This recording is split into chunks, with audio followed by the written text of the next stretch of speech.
After mastication हम देखेंगे swelling को। तो स्वेलिंग को जो है इसमें बहुत कॉम्प्लिकेटेड जो है प्रोसेस होता है, ठीक है। जब फूड फेरिंक्स में जाता है तो इसकी पेरिस्टालसिस शुरू हो जाती है, फूड की मूवमेंट स्टार्ट हो जाती है। इसके 3 स्टेजेस हैं, ओरल स्टेज, फेरेंजियल और एसोफेजियल स्टेज। जो ओरल स्टेज है वो वॉलेंट्री होता है, जबकि फेरेंजियल और एसोफेजियल जो है वो इनवॉलेंट्री होता है। ओरल स्टेज में ये होता है कि जो हमारा बोलस होता है वो पोस्टीरियरली जाता है माउथ में, ठीक है। फिर जो हमारी ज़ुबान है वो बैकवर्ड और अपवर्ड मूवमेंट करती है, जिसकी वजह से एक प्रेशर डेवलप होता है। वो प्रेशर क्या करता है, बोलस को फेरिंक्स में ले जाता है। जब वो फेरिंक्स में बोला जाता है, वहाँ से जो है ना फेरेंजियल स्टेज शुरू होता है। और ये बहुत कॉम्प्लिकेटेड होता है क्योंकि हमें स्वेलोइंग के साथ साथ रिस्पिरेशन को भी देखना होता है कि स्वेलोइंग करते हुए हम उसको कॉम्प्रोमाइज़ ना करें। फ्रेंजियल स्टेज में हम देखेंगे कि क्या होता है कि जब हम च्यू करते हैं, बोलस जो है फेरिंक्स में आता है, तो स्टिमुलस यहाँ पर क्या हुआ कि बोलस जो है वो फेरिंक्स को टच करता है।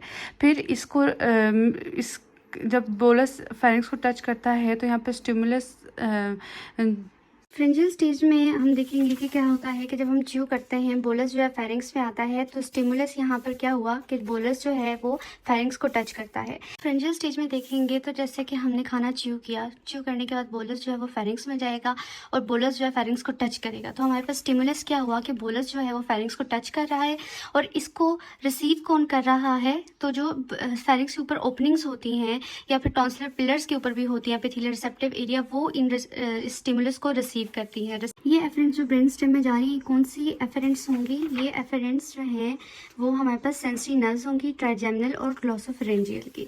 जब ये ब्रेन स्टेम में जाएंगी, जैसे ये हमारे पास मिड ब्रेन, पोन्स और मेडुला है, यहाँ पर जब जाएंगी, यहाँ पे एक स्वेल्विंग सेंटर है जिसका क्या नाम है, ट्रैक्टस सॉलिटैरियस। ये एफरेंट्स जो है फिर ब्रेन स्टेम में ये जो स्वेलिंग सेंटर है इसको क्या करेंगे, स्टिमुलेट करेंगे। जब ये स्टिमुलेट करेंगी तो ये जो इफरेंट है ये इसको लेके वापस आएंगी। तो इफरेंट्स कौन कौन सी हैं, तो क्रेनियल नर्व 5, 9, 10, 12 और कुछ सर्विकल नर्व्स ये इसमें इन्वॉल्व होती हैं। फिर ये जो इफरेंट इन्फॉर्मेशन जब लेके आएंगी वापस स्टेज जो है, इस पर आके क्या करेंगे, इनको स्टिमुलेट करेंगे, ठीक है। फिर क्या होगा, ये इफेक्ट काज करेंगे, ठीक है। तो इफेक्टेड इनमें कौन कौन सी है, क्रेनियल नर्व 9, 5, 10, 12 और कुछ सर्विकल नर्व। अब हम इसके इफेक्टर पहले देख लेते हैं कि कौन कौन सी जगहें इफेक्ट होंगी। अब हम इफेक्टर्स देखेंगे तो कौन कौन सी चीज़ें इफेक्ट हो रही होती हैं। तो हमारा जो सॉफ्ट पैलेट होता है ना, क्या होता है कि वो ऊपर चला जाता है। जब वो ऊपर जाता है तो जो हमारी नाक की तरफ का रास्ता है ना, पोस्टीरियर नैरिस, वो क्लोज हो जाता है। क्यों?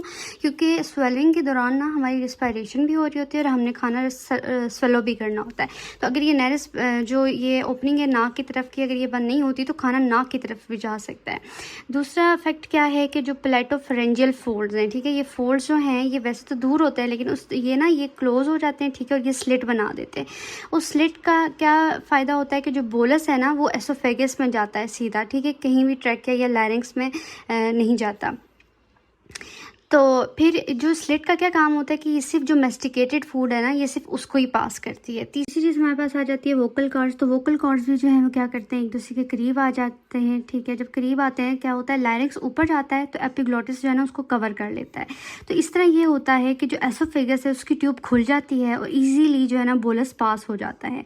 तो जो हमारा एसोफेगस का अपर एसोफेजियल स्फिंक्टर है, जिस फेरेंजियो एसोफेजियल स्फिंक्टर भी हम इसको कहते हैं, तो वो रिलैक्स होता है। जब फेरिंक्स ऊपर जाता है तो वो रिलैक्स हो जाता है। जब वो रिलैक्स होता है तो फिर वो क्या करता है, बोलस रिसीव करता है, जहाँ पर जो है ना पेरिस्टाल्टिक कॉन्ट्रैक्शन काज होती हैं। यहीं पे जो है बोलस के पीछे जो है ना पेरिस्टाल्टिक वेव बनती है। ये वेव क्या करती है कि ये बोलस को आगे पुश करती है, ठीक है, स्टमक तक लेके जाती है। बीच में एसोफेजियल स्टेज भी आएगा।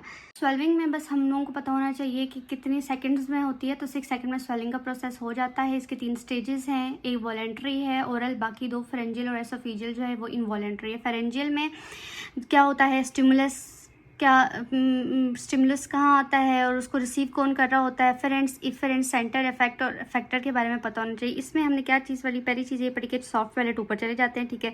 फिर हमने पढ़ा कि जो प्लेटोफरेंजियल फोल्ड्स हैं, ठीक है, वो प्रॉक्सिमेट होते हैं, मतलब करीब आते हैं, जिसकी वजह से स्लिट बनती है और स्लिट जो है उसका ये फ़ायदा होता है कि बोलस ईजिली जो है वो एसोफेगस में पास हो जाता है। तीसरी चीज़ हमने पढ़ी इसके इफेक्टर में कि वोकल कॉर्ड्स जो हैं वो भी करीब आ जाते हैं। अच्छा, जब हम खाना खा रहे होते हैं ना, इसलिए कहा जाता है कि खाना खाते हुए बोलना नहीं चाहिए, क्योंकि खाना जो है फिर जब हम बोलते हैं तो वो विंड पाइप में चला जाता है। तो जब वोकल कॉर्ड जो है पास आते हैं तो लैरिंक्स ऊपर गया हुआ होता है और एपिग्लॉटिस ने जो है ना उसको कवर किया हुआ होता है।